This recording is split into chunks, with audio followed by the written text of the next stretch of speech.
नमस्कार, जय माँ भारती। अगर आपको वीडियो पसंद आ रहा है तो वीडियोस को लाइक कीजिए, शेयर कीजिए और चैनल को सब्सक्राइब कीजिए। समय था 29 मई 1929। इतिहास में महामंदी का एक दौर चला था। इतिहास में ये महामंदी भीषण महामंदी थी। ये 1928 से 1934 के बीच में चली थी। यह घटना एक विश्वव्यापी आर्थिक मंदी थी। यह सन 1929 के लगभग शुरू हुई और 1939-40 तक जारी रही।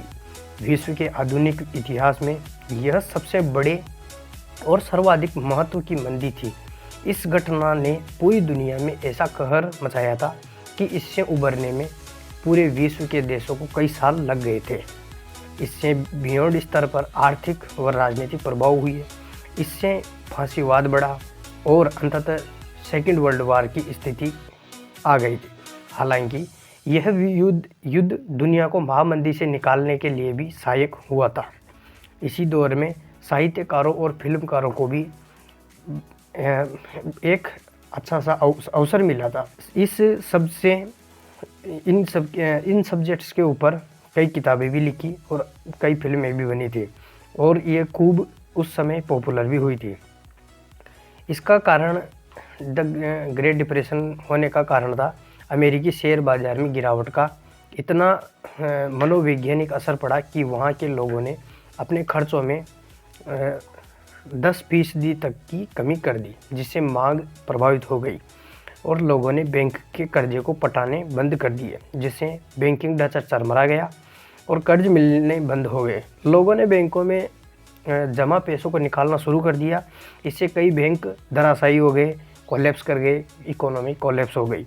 1930 की शुरुआत में अमेरिका में पड़े सूखे की वजह से कृषि बर्बाद हो गई, जिससे कृषि अर्थव्यवस्था चरमरा गई। इसने नीम पर करेले का काम किया।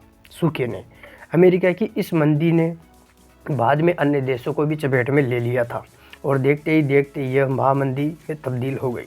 साम्यवादी राष्ट्र होने के नाते सोवियत संघ ने खुद को पूंजीवाद व्यवस्था से काटकर अलग रखा था। पूंजीवाद देश में भी यूएस से संबंध काटना चाहते थे, लेकिन सोवियत संघ को इससे फ़ायदा ही हुआ क्योंकि इससे वह बच निकला और इस दौरान सोवियत संघ में औद्योगिक विस्तार हुआ।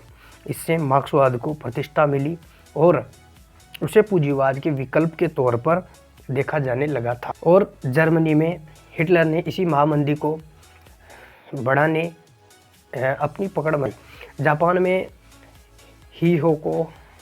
जापान में हिदेको तोजो ने चीन में घुसपैठ कर मंचूरिया में इस आधार पर खदानों का विकास किया कि इससे महामंदी से राहत मिलेगी, लेकिन इसका एक ही नतीजा निकला, सेकेंड वर्ल्ड वार। इसी दौर में यूएसए ने एक अवसर खोज लिया और वह अवसर था वेपन्स का।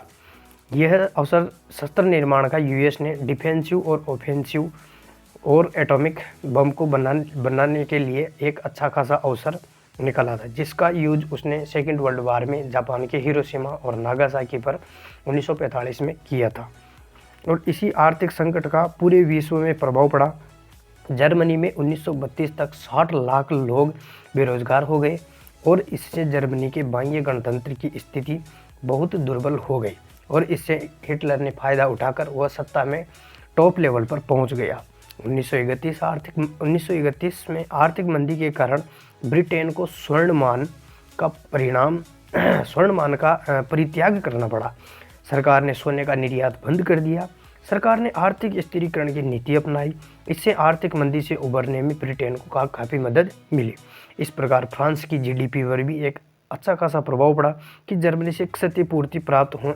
सेकेंड वर्ल्ड वार में जर्मनी से क्षतिपूर्ति प्राप्त करने के बाद फ्रांस गवर्नमेंट और फ्रांस इकोनॉमी पर इसका इतना प्रभाव नहीं पड़ा। वहाँ की जीडीपी और वहाँ की इकोनॉमी इतनी कोलैप्स नहीं की गई। फ्रांस की मुद्रा फ्रैंक अपनी साख बचाए रखने के लिए सफल रही और रूस पर भी इसका इतना प्रभाव नहीं पड़ा। साम्यवाद की दृष्टि से वो एक अच्छा इकोनॉमिक्स को बूस्ट करता गया और अमेरिका पर भी सबसे ज़्यादा प्रभाव इसका अमेरिका पर पड़ा। अमेरिकी राष्ट्रपति रूजवेल्ट डेमोक्रेटिक पार्टी के उम्मीदवार थे। वे आर्थिक सुधार कार्यक्रम की घोषणा के बल पर ही चुनाव में सत्ता में आए थे और 2 बार वो अमेरिका के राष्ट्रपति बने थे। इस महामंदी पर कुछ पॉपुलर पुस्तकें भी लिखी गई थी।